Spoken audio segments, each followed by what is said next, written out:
right, guys, welcome back to the ALGS channel. Hope you guys are all doing well and having a great day so far. If you heard a noise, that was not a fart. That was just my gaming chair. Just kind of makes a squeaky noise. I don't know if that picked up on the mic or not, but we've got a lot to dive into and discuss in today's video. Not even sure why I kept that part in the intro. We've got drama, we've got roster news, we've got roster updates, teams disbanding, teams blowing it up, teams going with a new roster, and we've got theories on who this new roster might be. And then we've also got drama between ImperialHal calling out a bunch of Apex Legend pro players, specifically one, I guess, and a lot of the TSM haters after recent Pro League Scrim results. Not looking good for TSM. If you guys want to stay up to date, all things Apex Legend, esports related, of course, like the video, subscribe to the channel. Without further ado, let's go ahead and dive with what's going on into this scene. First thing I want to make mention of were the Pro League results last night. Native Gaming, I just got to throw this out there. Native Gaming was a little bit of a shocker. These guys have been solid. They've been decent, but no spectacular performances as of late, and they really stepped it up today. So congratulations to Native. Always like to really root for Rambo, so good on those guys, and hopefully they can keep it up. Also wanted to mention this one though, Elevate at the bottom,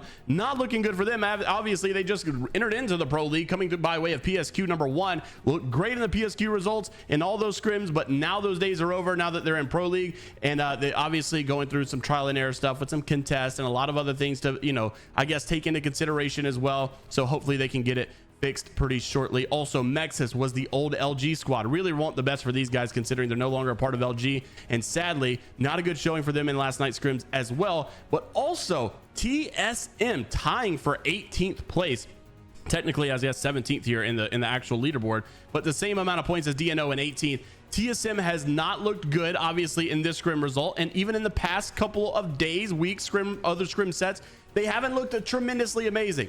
And we've actually noticed that Meat Lovers has really stepped it up and turned the gears up a little bit and started winning a lot more of these contests as well. And fans were shocked. You know, we really thought TSM was just going to pounce on Meat Lovers day in and day out, and Meat Lovers would eventually just move on to other things. But Meat Lovers has not given up. I really got to tip my hat to him, honestly, because I've also said things like, you know, no org's going to want to prioritize Meat Lovers to get signed or anything because they just haven't really been doing good. And suddenly they have really just kicked it up, man. And so really big props to Meat Lovers. I saw Lux like 1v3 them at Lava Siphon yesterday, and then also you have the Lightning Rod contest as well. I saw Meat Lovers do pretty good at. So really good, solid work out of them. You got to give credit where credit is due. Nice stuff to see all around. But of course, whenever all this stuff happens, just like we saw at Split 2 last year in ALGS Year 3, TSM didn't start off really good. They looked really bad, actually, and we didn't even know. We actually thought it was almost mathematically impossible for TSM to make land. And then, of course, what do? They do TSM things. They clutch up, they make land, then they get second at playoffs. So you can never really count this team out, right? Well, a lot of other pros, and I guess specifically one, Nocturnal from XSET, had things to say about what's going on with TSM and basically saying here's their problem. And a lot of people apparently comment on things that they don't know much about, says Hal. And so that's what he calls out Nocturnal for here in this video. This was a long one, about 3 minutes to be exact. So actually about 4 minutes to be exact, of how going off on these people, hating on TSM and what they're standing for, and also things in the past that they've done and how they've clutched up. Roll the clip.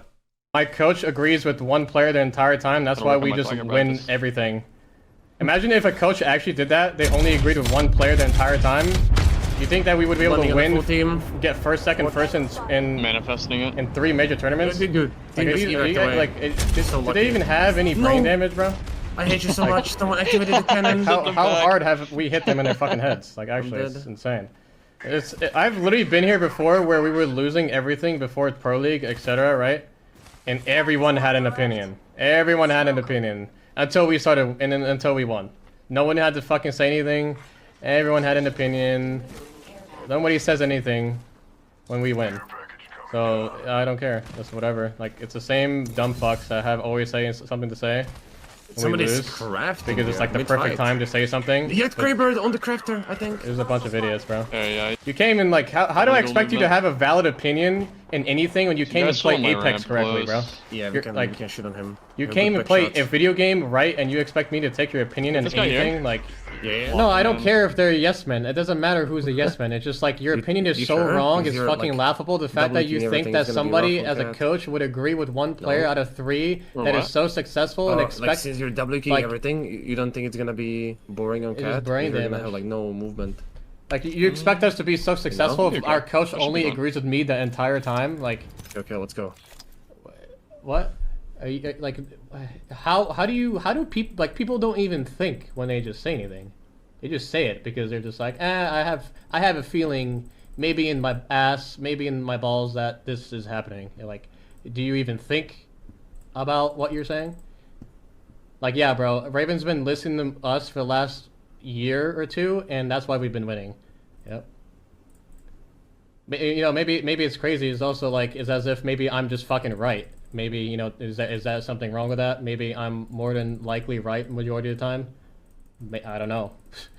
Has anyone ever thought of that? Everyone just says that he just agrees with me, but nobody talks about the actual, like, discussion that is being discussed. They don't have an opinion on that, but they just make shit up. Like, yeah, if I'm wrong, then like, why don't you prove it? Why don't you prove it, bro? Stupid. It's just so funny. Like, why don't you prove it? Why don't you prove it, bro? Fucking stupid. It's just so funny. Maybe Nocturnal should go, you know, up to fucking Rainbows and, you know, go talk to Barney, and, you know, maybe he'll have more positive vibes so he could get 28th again. I think, honestly, Nocturnal, he should be more positive, because since they got 28th at LAN, he needs to be just a bit more positive so he could win next time. No, I'm not. I don't even care if they definitely said that. I know Albin is not like lying about that, because people, especially Nocturnal, like, he said that in the past, and the fact that they're even repeating themselves is fucking funny. It's just funny. Like, it's just funny, bro. It's so funny to me. Like, they have it figured out. Yep, figured it out, bro. For sure. Home.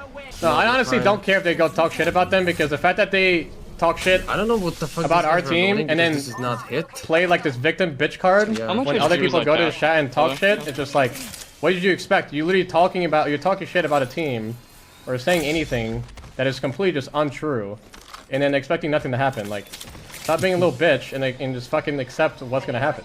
It's just gonna happen. What do you expect, honestly? You're talking about something that is completely untrue, spreading dumb shit that makes no sense, and then you cry victim. Like, fucking grow some balls, bro. Grow some fucking balls. So obviously this sparked a lot of controversy, and even Hal going on to say that, you know, like, you know, you can't be saying these things and making these accusations about what TSM's got going on behind closed doors when you're not even on this team. You don't know what we're doing. You don't know what we're about. He even takes it to Twitter afterwards to say everyone's got TSM's you know what in their mouth as soon as we start doing bad, as usual. And remember what happened last time. Also, if you are a fellow pro / friend talking crap or saying completely untrue stuff, go F yourself and don't play the victim card when I come at you. See you in Pro League. So like I said in this article as well, no matter what you think on this whole topic, it's going to definitely be a really good ALGS season with all these rivalries and tension and the drama. It builds the storylines great, and I can't wait to watch these teams go at it in Pro League. You know, now what's going to happen, as soon as XSET starts doing bad, everybody's going to start talking about it. As soon as TSM starts doing bad, they're going to go back to talking about it, or TSM starts dominating, they're going to bring this stuff back up. It's just going to be a really good show. I really want both teams to do good, and hopefully, you know, we get that storyline to deliver in ALGS Year 4. Also wanted to mention some more roster drama and news coming into this one you probably didn't expect.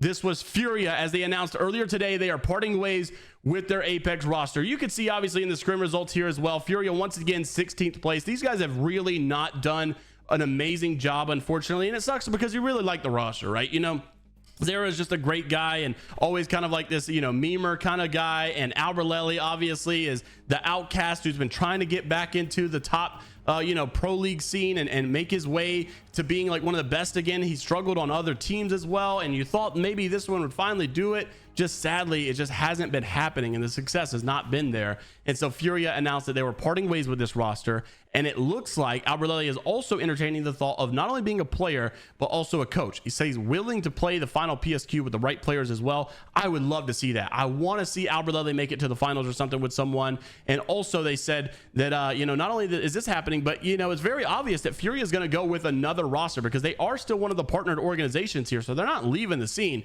It's just a matter of who in the world are they going to sign. Now shortly after this, I really should probably go ahead and get all this other stuff up as well, but I'm Madness had actually posted posted that they have signed finally with an organization later today. He said he signed this contract, and this is for Already There. Now, Already There has been a team that has done really well, very consistent as well. So really hope that these guys get on a good roster also. And I'm imagining it might be one of these partnered organizations. Who knows? And I'm just saying, I know that everybody says this team, that team, whatever, but Already There is just a team that is doing so consistently well in North American Pro League. How can you not look at this roster? And it's funny because they're all a bunch of outcasts to a degree, right? Madness has been trying to fight his way back in with a lot of doubt, a lot of hate, a lot of criticism. Vaxlon obviously coming from the 100 Thieves roster that didn't work out. You know, everybody has an opinion on that. Keon hasn't really been the greatest name, I guess, in the scene in the last season or last year. So everybody had an opinion on Keon. He got a lot of flack. They all got flack. All three of these guys got a lot of flack, and then they come together and they just look really, really good together. So I'm really happy for the squad. Hopefully they do get on a big partnered organization, and maybe it's not like a, you know, smaller one, but I'm assuming it is a good one. So obviously time will tell. Just stay tuned. Let me know what you guys are thinking down in the comment section below. Of course, like the video, subscribe to the channel if you want to stay up to date all things Apex Legends esports related. And until the next time, we will see you all later, Gators.